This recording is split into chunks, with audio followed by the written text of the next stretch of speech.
అస్మద్గురుభ్యో నమః శ్రీమాత్రే నమః. అమ్మవారి ద్వీపాద్పద్మాలకు నమస్కారం చేసుకుంటూ వీడియోలోకి వెళ్ళిపోదాం. శని జయంతి గురించి చెప్పుకున్నాం కదా, దాంట్లో ఇంకొక విశేషం కూడా జరుగుతుంది. అది కూడా మే 17వ తేదీన జరిగేటటువంటి అద్భుతం. దాదాపు 30 సంవత్సరాల తర్వాత జరుగుతున్నటువంటి అద్భుతం. ఆ అద్భుతం ఏంటి, ఏం రెమెడీలు చేసుకోవాలి, ఎవరెవరికి కలిసి వస్తుంది, ఏ రాశుల వాళ్ళు, ఏ నక్షత్రాల వాళ్ళు ఏ పరిహారాలు చేసుకోవాలన్నది మనం ఈ వీడియోలో చేద్దాం.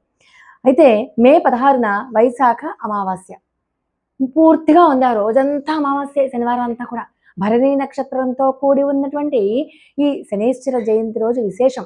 మహర్దశ అంతర్దశలు ఉన్నవాళ్ళు, అష్టమ అర్ధాష్టమ శని, ఏళ్ళనాటి శని ఉన్నవాళ్ళు ఈ రోజున పరిహారాలు చేయించుకోవాలి. ముఖ్యంగా శని జయంతి నాడు ఎవరైతే శని హోమం చేయించుకుంటారో వాళ్ళకి, అంటే ఈ దశలు జరుగుతున్న వాళ్ళకి, అలాంటి కష్ట నష్టాల నుంచి బయటకు వచ్చేసేటటువంటి అనుకూలమైనటువంటి రోజు. మీన రాశిలో ప్రస్తుతం సంచారం చేస్తూ ఉన్నాడు శనీశ్వరుడు. ఆయన మే 17వ తేదీన, అంటే ఆ మర్నాడే ఒక ఉత్కృష్టమైనటువంటి స్థితిలోకి వెళ్తున్నారు. అంటే దాదాపు 30 సంవత్సరాల తర్వాత రేవతి నక్షత్రంలోకి సంచారం చేస్తున్నారు. రేవతి నక్షత్రం అంటే శని యొక్క జన్మ నక్షత్రం అది.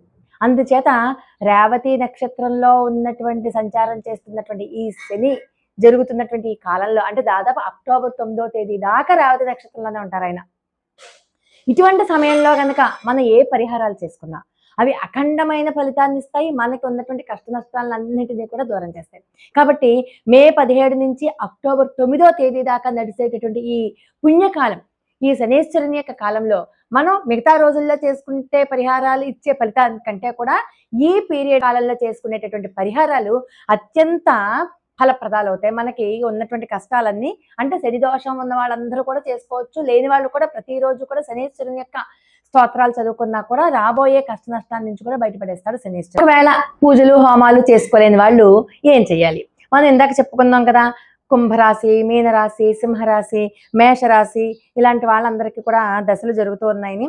ఒకవేళ కుంభరాశి వారే ఉన్నారనుకోండి, వాళ్ళకి ఏళ్ళనాటి శని జరుగుతోంది, ఈ పీరియడ్లో వాళ్ళు ఏం చేసుకోలేరు అనుకుందాం. వాళ్ళు ఏం చేయాలంటే అమ్మవారి యొక్క దర్శనం చేసుకోవాలి. బాలా త్రిపుర సుందరి అమ్మవారి యొక్క దర్శనం చేసుకుని పుట్టలో పాలు పోసి నువ్వుల పిండి నైవేద్యంగా సమర్పించాలి. ఆ చిన్నపాటి రెమెడీ చేసుకుంటే వాళ్ళకి రెక్టిఫై అయిపోతుంది. అలాగే మీనరాశిలో ఉన్న వాళ్ళు, అంటే ఏళ్ళనాటి శని దశలో ద్వితీయ చర నడుస్తోందనమాట, రెండవ భాగం నడుస్తోంది. వాళ్ళు కూడా అమ్మవారి యొక్క దర్శనం చేసుకుని చిన్నపిల్లలకి మినప సున్నుండలు పంచిపెట్టాలి. అలా చేస్తే కనుక వాళ్ళకి దోషం రెక్టిఫై అయిపోతుంది. ఇక మేషరాశి వారికి ఇప్పుడే మొదలైంది. వాళ్ళు ఏం చేయాలంటే ఎటువంటి పరిస్థితులలోనూ మద్యము మాంసాహారం జోలికి వెళ్లకుండా ఈ శని జయంతి నాడు పూర్తి ఉపవాసం ఉండి, ఉదయం నుంచి సాయంకాలం దాకా ఉపవాసం ఉండి, సాయంకాలం ఖచ్చితంగా శివాలయ దర్శనం చేసుకోవాలి. సింహరాశి వారు ఆంజనేయ స్వామి వారికి వడమాల పానకము కనుక సమర్పించినట్లయితే వీళ్ళకు ఉన్నటువంటి శని దోషం నుంచి రెక్టిఫై అవుతుంది. ఇక ధనురాశి వారు అర్ధాష్టమ దశ నడుస్తున్నటువంటి ఈ ధనురాశి వారు ఆంజనేయ స్వామి వారికి దర్శనం చేసుకుని ఆయనకి వడమాల కానీ అప్పాల మాల కానీ వేసి కాకులకి ఆహారం ఇవ్వాలి. అలా చేస్తే కనుక ఖచ్చితంగా వాళ్ళకు ఉన్నటువంటి దోషాలు తొలగిపోతాయి.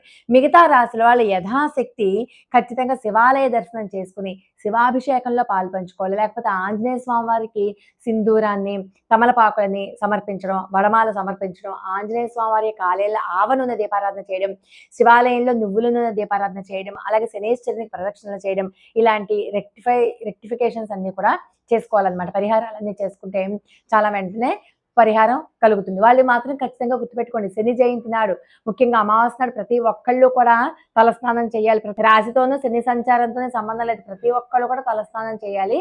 చేయడమే కాదు, మీరు ఏదో ఒక ఆలయానికి, వెంకటేశ్వర స్వామి ఆలయానికి కానీ, ఆంజనేయ స్వామి ఆలయానికి కానీ, శివాలయానికి కానీ, శనేశ్వరుని ఆలయానికి కానీ వెళ్ళండి, దర్శనం చేసుకుని రండి. ఇంకొకటి, మధ్య మాంసాల జోలికి వెళ్ళకండి. ఉల్లి వెల్లుల్లి కూడా తినద్దు. సాత్వికమైనటువంటి ఆహారం, అసలు ఈ రోజంతా ఉపవాసం ఉంటే ఇంకా మంచిది. ఉపవాసం ఉండలేని వాళ్ళు సాత్వికమైనటువంటి ఆహారం, ఉల్లి వెల్లుల్లి ఏమీ తగలకుండా కాస్త శుచిగా శుభ్రంగా శౌచాన్ని పాటిస్తూ వండినటువంటి ఆహారాన్ని మాత్రమే పరమాత్మకి నైవేద్యంగా పెట్టి ఆహారాన్ని తీసుకుంటే దోషం ఉండదు. కాకులకి కుక్కలకి ఖచ్చితంగా ఆహారాన్ని ఇవ్వండి, లేని వాళ్ళకి సాధ్యమైన సహాయం చేయండి. రోజున నీలాంజన సమాభాసం రవిపుత్రం యమాగ్రజం ఛాయా మార్తాండ సంభూతం తన్నమామి శనేశ్వరం అన్న ఈ మంత్రాన్ని ఎన్నిసార్లు వీలైతే అన్నిసార్లు, చూసి చదువుతారో చూడకుండా చదువుతారో మీ ఇష్టం, అలా చదువుతూ ఉండండి. కనీసం 11 సార్లు చదవండి. ఎక్కువ విశేషమైనటువంటి రోజులలో మనం జపం ఎంత చేస్తే దాని ఫలితం కూడా అంతే ఉంటుంది అనమాట, అంతకంటే ఎక్కువగా ఉంటుంది. అలాగే ఓం శం శనేశ్వరాయ నమః అన్న మంత్రాన్ని, మీకు ఇంకా చక్కగా నోటికొస్తే దశరథ కృత శని స్తోత్రం, పిప్పలాద కృత శని స్తోత్రం, కాలభైరవాష్టకం, అలాగే వీరభద్రాష్టకం ఇలాంటివి నోరు తిరగకపోతే కనీసం వినండి వినండి వినండి వినండి. ఎంత ఎక్కువ సార్లు వింటే అంత ఎక్కువ ఫలితం ఖచ్చితంగా ఉంటుంది.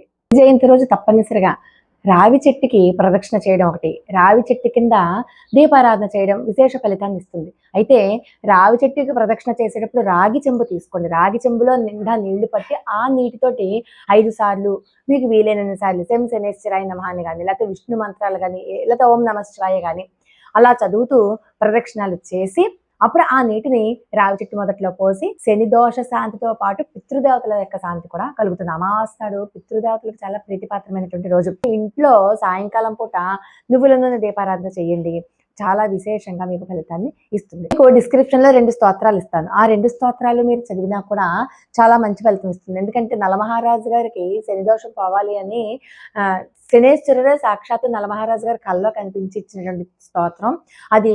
మీరు కనీసం 3 సార్లు చదవండి. 11 సార్లు చదివితే మంచిది, 3 సార్లు చదవండి. అలాగే ఇంకొక చిన్న స్తోత్రం ఉంది, అదైతే ఇంకో స్తోత్రం ఏంటంటే శన్యారిష్టేత్ సంప్రాప్తే శని పూజాంచ కారయేత్ శని ధ్యానం ప్రవక్ష్యామి ప్రాణి పీడోపశాంతయే. ఈ శ్లోకం చిన్నదే కాబట్టి దీన్ని మీరు 11 సార్లు చదవచ్చు. ఇందాక చెప్పినది కొంచెం ఒక 8 లైన్లు ఉంటుంది.